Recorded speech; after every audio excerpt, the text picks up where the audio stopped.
pense qu'elle est instituée depuis bien longtemps quand même, hein, parce que depuis bien longtemps, et c'est en référence à un texte international, la Déclaration universelle des droits de l'homme, qui a été adoptée et proclamée au Palais de Chaillot à Paris en 1948, le 10 décembre 1948. Donc, sauf si je calcule très mal, on devrait demain célébrer, je crois, les 75 ans de la Déclaration universelle des droits de l'homme. Donc c'est un texte qui n'a pas connu de ride depuis 1948, mais qui rappelle tout simplement que plus jamais ça, plus jamais cette barbarie, la Deuxième Guerre mondiale, entre 1939 et 1945. Donc, plus jamais ça, plus jamais la torture, plus jamais la barbarie. Voilà. Et donc, mais beaucoup plus de l'humanité, de la fraternité entre les hommes. Et d'ailleurs, quand vous regardez le préambule de la Déclaration universelle des droits de l'homme, il est rappelé que nous sommes tous les membres de la famille humaine. Donc nous devons former un cordon quasiment de sécurité entre nous pour que l'homme ne reçoive plus jamais les actes de barbarie. Donc c'est en commémoration, n'est-ce pas, de ce grand texte que le 10 décembre 1948 et tous les 10 décembre, chaque 10 décembre de chaque année a été considéré comme une journée, la journée internationale des droits de l'homme par l'Assemblée générale des Nations unies. Alors la particularité effectivement de ce texte, c'est qu'à l'origine c'était un acte à connotation morale qui obligeait, n'est-ce pas, les États de façon morale à faire ou à ne pas faire. Mais de nombreux États, depuis bien longtemps, ont considéré qu'il fallait faire entrer cette déclaration dans leurs constitutions respectives. Et c'est le cas du Gabon depuis un certain nombre d'années, et même dans l'ancienne constitution du 26 mars 1991, la Déclaration universelle des droits de l'homme et d'autres textes, notamment la Charte africaine des droits de l'homme, la Déclaration des droits de l'homme et du citoyen de 1789, la Charte nationale des libertés qui est nôtre. Tous ces textes sont entrés dans le préambule de la Constitution gabonaise et donc, à partir de ce moment, la Déclaration universelle des droits de l'homme n'a plus seulement une connotation morale, mais une connotation juridique, constitutionnelle, donc sa valeur constitutionnelle. Et l'autre particularité, j'allais même dire la singularité maintenant, en 2024 au Gabon, c'est que, à la suite, n'est-ce pas, du dernier projet de constitution qui a été validé par référendum, qui est désormais d'ailleurs notre constitution actuelle, eh bien, il y a une notion qui est entrée de façon célébrissime dans la constitution gabonaise, c'est le droit à l'eau et à l'électricité. C'est une grande innovation. Nos compatriotes ne mesurent pas encore l'ampleur de ce droit qui est entré dans la Constitution. C'est ce que nous voulons leur rappeler demain. Leur dire, écoutez, il y a un droit fondamental qui est entré dans la Constitution gabonaise et qui existait déjà dans pas mal de constitutions en Afrique. Je vous le dirai demain. Il y a un certain nombre de constitutions, surtout dans le monde, dans l'Afrique australe, où effectivement cette notion était déjà entrée, ce droit était déjà entré. Et nous, donc nous rattrapons un peu ce petit retard. Il faut d'abord que je vous dise que demain, à l'occasion de cette journée internationale, une conférence est prévue. Cette conférence ne peut avoir lieu à la Commission nationale des droits de l'homme pour une raison simple. La salle est petite et ne peut pas recevoir le monde que nous voulons voir. Et donc, c'est pourquoi nous avons pris attache avec la maison de l'avocat, le bâtonnier de l'ordre des avocats, qui nous a permis effectivement d'occuper l'auditorium de la maison de l'avocat. Donc c'est dans cet auditorium qu'aura lieu cette conférence qui sera animée par deux universitaires, M. Ikogu Messan et Mme Abesolo Minzier Chantal Abesolo Minzier, qui sont deux universitaires, et moi-même. Voilà. Nous verrons, le thème c'est le droit à l'eau et à l'assainissement, parce qu'on ne peut pas parler du droit à l'eau sans le droit à l'assainissement. Le droit à l'eau et à l'assainissement, un droit fondamental à la lumière des instruments juridiques internationaux. Donc nous nous occuperons de cela, mais nous avons, par mesure de prudence et par mesure de précaution, et surtout pour la vérité, invité les nouvelles autorités de la SCG. Donc elles seront là probablement parce qu'ils nous ont donné leur quitus.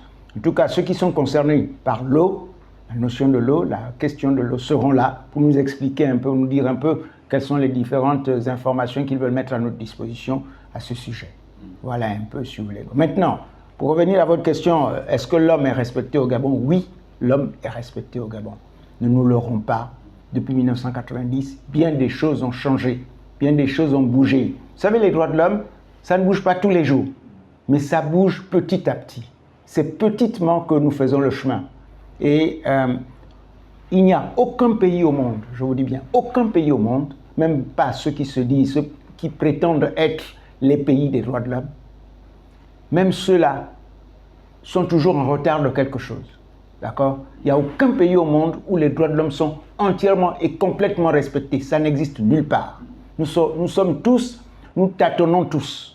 Ce qui est important ici, c'est d'admirer chaque fois qu'il y a un peu d'avancée. Il faut accepter qu'il y a un peu d'avancée et il faut l'admirer.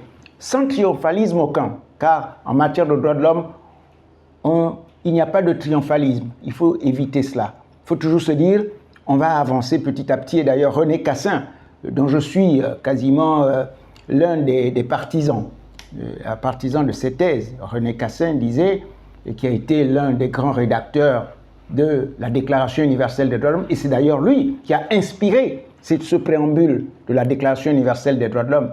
Et si vous allez par exemple à la bibliothèque de l'Institut international des droits de l'homme à Strasbourg, vous verrez qu'à l'intérieur est affiché son manuscrit, où il commençait à rédiger effectivement le préambule de la Déclaration universelle des droits de l'homme. C'est vous dire que, et pour le reprendre, il disait les droits de l'homme c'est un idéal. C'est un idéal à atteindre. Peut-on atteindre l'idéal? Personne ne peut atteindre l'idéal, parce que l'idéal est toujours idéalisé.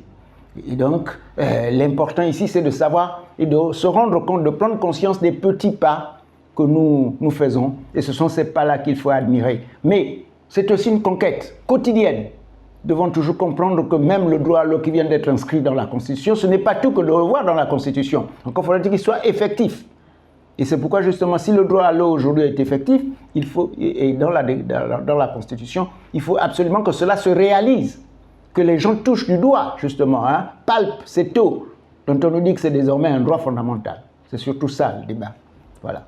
Mais sinon, l'homme est respecté. Pourquoi il ne le serait pas? Regardez un peu autour de nous. Regardons autour de nous, vous pensez qu'au Gabon, les hommes sont malmenés? Certainement pas. L'homme est respecté au Gabon. Nous avons des textes qui nous permettent de le penser. Même s'il y a quelques entraves, ça peut arriver. Dans tous les pays du monde, je vous dis, ça arrive.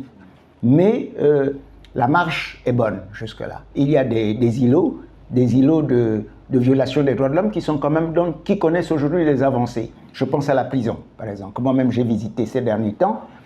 La prison, aujourd'hui, de Libreville, par exemple, avance. Les conditions de détention sont de plus en plus améliorées, ont été de plus en plus améliorées. Peut-être qu'il faudrait penser aux prisons aussi de l'intérieur, faire en sorte qu'elles aient le même standard, mais il est clair aujourd'hui que, et si je parle de la prison, c'est parce que la prison est aussi la carte de visite d'un pays. Montrez-moi vos prisons, je vous dirai dans quel pays vous vivez. Voilà. La journée de demain a une devise internationale, selon l'Assemblée générale des Nations Unies, occupez-vous de vos droits maintenant. Et donc nous pensons que l'objectif demain, c'est de donner plus d'informations à ce droit à l'eau et à l'électricité en quelque sorte. Ce droit à l'eau qui est entré dans notre Constitution, quel est-il? Comment effectivement faire en sorte qu'il soit effectif? Parce que n'oubliez pas, la grande innovation aussi, c'est que désormais, que l'État au Gabon ne soit pas surpris.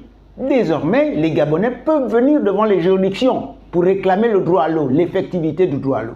C'est ce que ça veut dire quand ça rentre dans la Constitution.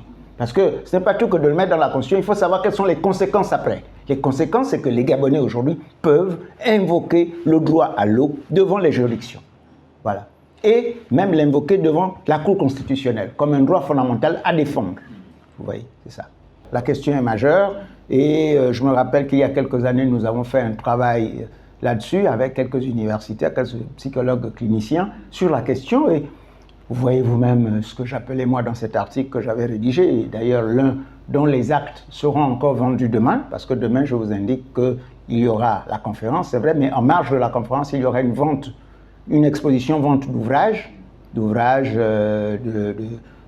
ceux qui vont faire la conférence, et d'ouvrages aussi un peu qui vont permettre de toucher quelques thématiques, dont la dignité des malades mentaux. Effectivement, se pose un problème, un véritable problème, parce qu'on ne peut pas tout le temps avoir ce regard devant nous. C'est un théâtre qui n'est pas bien, il faut qu'on arrête avec ça. C'est vrai que il me souvient que le Conseil des ministres, à l'époque, de nombreux conseils des ministres ont estimé qu'il fallait procéder au ramassage des malades mentaux. Le terme déjà ramassage est péjoratif et il n'est pas bon à écouter. On ne ramasse pas des êtres humains. Donc il faut aujourd'hui essayer de réfléchir sur cette question, hein, construire des asiles dignes de ce nom et avoir une politique de santé mentale. C'est ça, une politique publique de santé mentale, bien structurée, etc., il faut même, j'allais dire, délocaliser, c'est-à-dire que ce n'est pas seulement avoir un centre à Libreville, il faut en avoir dans toutes les provinces, dans tous les chefs-lieux de province. Donc c'est une politique publique à mettre en place, de santé publique. Parce qu'il n'y a pas que les autres personnes qui ne sont pas malades mentalement. Il y a aussi effectivement ces personnes qui sont vulnérables. Et les droits de l'homme, évidemment, ils ont des droits, ces personnes-là, le droit de recevoir leur famille, hein, le droit d'aller et venir, etc., le droit d'être soigné. Et là aussi, en termes de politique publique de la santé mentale, il faudrait aussi que l'État fasse un effort de former des psychiatres. Là aussi, on n'en a pas assez dans le pays. Vous voyez, donc c'est tout un programme qu'il faut mettre en place. Voilà. Il est quand même terrible de constater que cette journée-là passe parfois inaperçue. C'est quand même terrible. C'est comme si chacun n'avait pas un droit à défendre. Mais on peut très bien, par exemple, des associations qui existent au Gabon, la société civile et tout ça, c'est pas tout que d'aller seulement soutenir une constitution ou un projet de constitution. Il faut sortir et faire une marche blanche, par exemple, une marche silencieuse, par exemple, sans casser ou quoi que ce soit. C'est pas ça les droits de l'homme. Les droits de l'homme, c'est pas pour casser, c'est pour créer et forger la culture qu'on appelle la culture de la paix. C'est fait pour ça, attirer l'attention. Et les gens peuvent très bien sortir pour réclamer quelque chose, par exemple le droit des malades mentaux. Les gens peuvent sortir, par exemple en disant, bon, on va faire, avec l'autorisation évidemment de la police, hein, avec l'autorisation du ministère de l'Intérieur, parce qu'il y a ce qu'on appelle l'autorisation préalable. Donc il faut effectivement à partir de ce moment faire une marche, n'est-ce pas, silencieuse, qui interpellerait les pouvoirs publics sur une question bien précise. C'est le moment, demain par exemple, si on est vraiment organisé, si nos associations sont vraiment organisées, c'est le moment de sortir, mais après avoir demandé, après avoir réglé tous les problèmes protocolaires. Voilà. Mais aujourd'hui, c'est un peu tard. Bon, voilà ce qu'on peut dire. Hein. Sinon, c'est une journée importante. Profitons-en parfois pour poser des vrais problèmes. À cette journée sont attendus tous les citoyens, tout le public. Le public est attendu, d'accord? C'est une entrée libre. C'est une entrée libre. Venir au moins écouter ce qu'on va dire.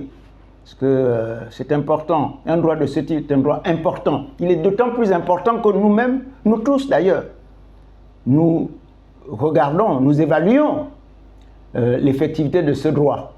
L'eau. Nous en sommes privés de temps en temps. Et pourquoi? Alors que c'est un bien élémentaire, le plus élémentaire des droits de l'homme. Le droit à l'eau.